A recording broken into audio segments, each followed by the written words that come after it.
Studio condos in Cebu. Foreigners are paying anywhere from $200 to $500 a month. But what exactly are you getting for that? I'm Trinidad, I'm 23 years old, and I've been living in the Philippines for the past 4 years. I make videos to help foreigners figure out if Cebu City is actually a place they'd like to live. Today I'll be breaking down what a studio condo actually costs here. Not just a tourist estimate, the real number. Rent, utilities, what's included, what's not, and whether it's actually worth it compared to what you'd pay back home. If you're budgeting to move here or just trying to see if this island makes financial sense, stick around because I'll be walking you through all of it.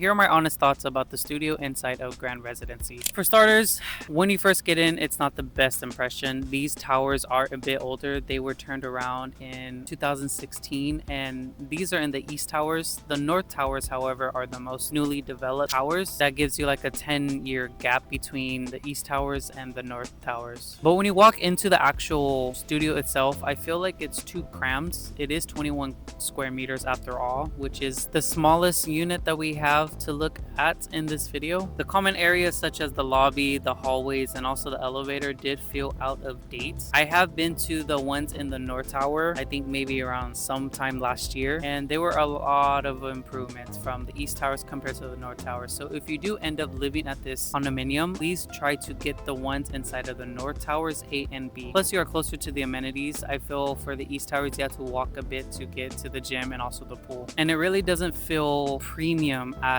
compared to the other two condos that you'll also see in this video. In terms of the amenities, everything is located in the middle of both of the towers. You have a gym, which has actually pretty good, decent equipment, and the gym itself is not that small. You also have a laundromat, so you don't actually have to go outside of your condominium to find somewhere to wash your clothes if your own unit does not have that available. The pool is actually pretty big. I think it's the second biggest pool that I've seen here besides Solana Towers. But the one thing that it lacks is shade around the pool area. But if you go walking outside near the gym, then there's like plenty of shade for you to relax in. The East Towers mainly have a mix of studio and one bedrooms versus the North Towers have nicer and bigger cutouts. They have EWD units, studios, one beds, two beds, studio loft, and penthouses. Security is good. They do always ask, who are you going to see? Do you have your own unit? Things of that sort. And there are CCTVs. So in terms of safety and security, it's definitely a plus. So outside of the condominiums, everything is walkable. You're walking distance from IT Park, and you also have a place called The Pad, which is a co-living area. There you have a bunch of different cafes, and there's one sushi spot that I really like there that I would highly recommend you guys go to. I will put all their information up on the screen and also in the link in the description, so you guys can definitely check that out. And then there's also some cafes and matcha places that you also need to go that are literally in the same vicinity. So just explore the area and you'll see all of these places that I'm talking about, and you'll probably find a restaurant that you prefer that I have not recommended to you yet. So 88th Avenue, it's known for 3 clubs. There's an outside club, it's called F Bar. Then there's 10 over 10, which is a boiler room style club. And then on top, on the second floor, you have Trademark, which is probably the most infamous club in Cebu. The owner is actually from San Francisco, where I'm from. Definitely check that out if you are a person that likes to party at night. They do have on Wednesday beer pong, and that's where a lot of college students go. So if you're around my age or maybe a little bit older but you want someone that is younger, then definitely go on Wednesdays, and then they party on Fridays and Saturdays. And then Crossroads, I mentioned this in another video, on my cafe video. I'll link it right here for you guys to watch that if you are interested. In that area you also have a famous Mexican restaurant called Maya. The food is okay for me. I'm very picky when it comes to Mexican food, but if you want fine dining and Mexican themed restaurant, then definitely go there. Then you also have Uncommonly Common. Do explore these areas yourself and you'll get to see what I'm talking about. So my overall rating for this condominium, I would give it a 7 out of 10, simply because I didn't feel like you would get your money's worth, especially for a studio that is 17,000 pesos. It can be a nice starter pack for you to like want to scope out if you want to live in Cebu City. But if you want to be spending around that much or maybe even cheaper, I would suggest looking up units at the pad because they're far cheaper. There's Filipinos that like to stay there as well because they live far away from the city and they walk to their work inside of IT Park. And I would suggest you do that instead of going for a condominium, because some of these condos, or actually most of these condos, would like you to be a long-term resident. If you have people come over or you have a partner such as a girlfriend that you want to live with, this condo is pretty small and there's not a lot of room for you to like move. Just look at the videos, you know exactly what I'm talking about. But I do think the other two units that I'll be showing you are worth your money. You can take my opinion with a grain of salt. This is just my perspective from what I have seen and what I was shown. The next condominium that we'll be looking at is Horizon 101, and I feel like they're a little bit better than Grand Residency. They're a lot newer, definitely. You can see it especially in the lobby, the hallways. The elevator itself was actually a little bit slower and it's always packed with people. That was the one bad thing that I did not like about Horizon 101. It takes forever for you to use the elevator, but the unit itself is actually nicer and it's a bit bigger. This studio unit is 23 square meters. It feels a bit more spacious and you can add maybe a thing or two in there if you want to like make the place feel like home. In terms of the amenities, I was a bit less impressed. The gym room itself is so small. The pool was also small and it didn't look like it was well maintained. However, there's a lot more shade, so I did like that. In my opinion, I feel like the designers just said,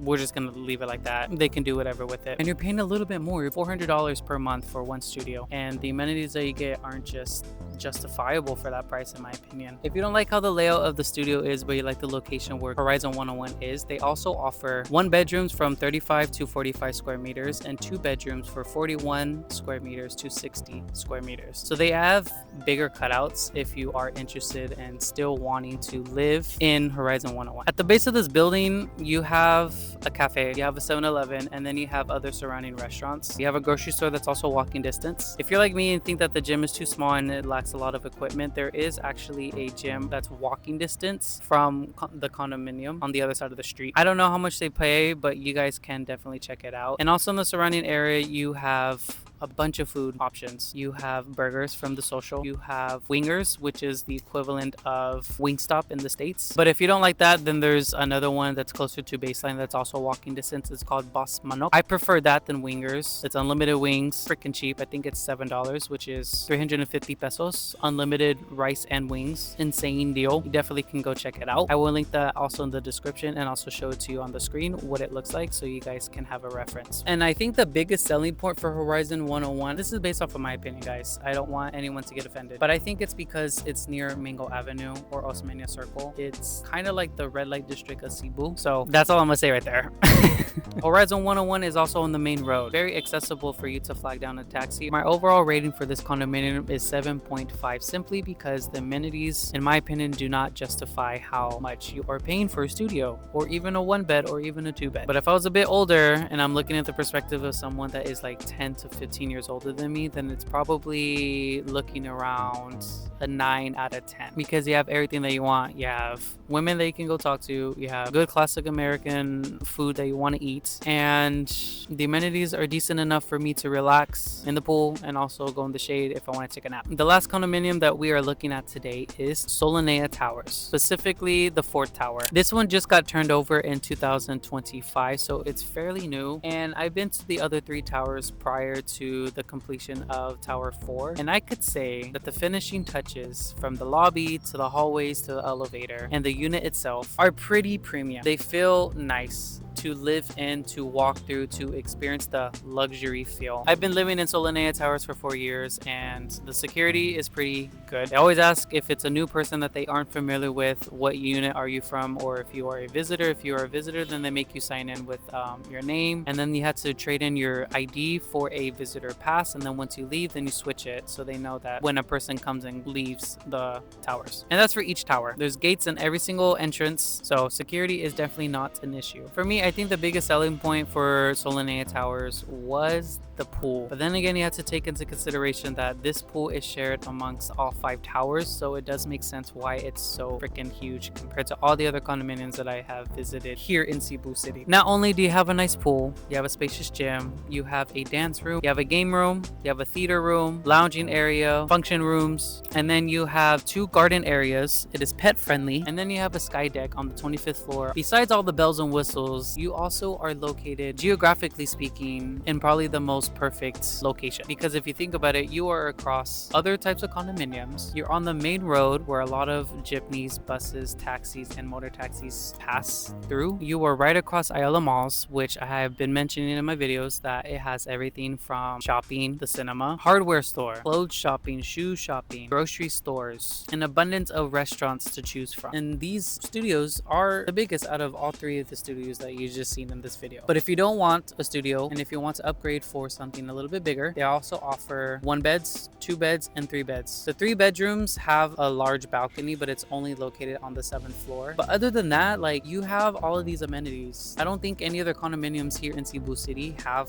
pet-friendly condominiums. So if you like pets, whether it's a dog or a cat, then you can bring one and they will be fine with it. But over the years, they have gotten really strict with what you can and can't do. Before, when I first lived here 4 years ago, your dog was able to roam free without a leash, and now it is required for them to be on a leash even if you're walking the dog in the public areas. The one downside that I will say about Solana Towers is that these amenities, as I mentioned already, they're shared among 5 other towers. If you want to use the amenities such as the gym and also the pool, you have to register yourself in advance, especially the gym. But other than that, what you're paying for feels worth it because of all the premium features that you get. And then you're located at the mall, which has everything that you need. You really don't need to leave Cebu Business Park if you don't have to. But I choose to because, you know, the city has more to explore than just these 2 business districts, IT Park and also Cebu Business Park. My overall rating for Solana Towers is 9 out of 10. Let me know in the comment section which one out of these 3 condo units you would like to live in. And again, I just want to emphasize that these are all based off of my opinions. I did go to these units myself. Now, in future videos, I'm going to continue doing cost of living. I'm going to be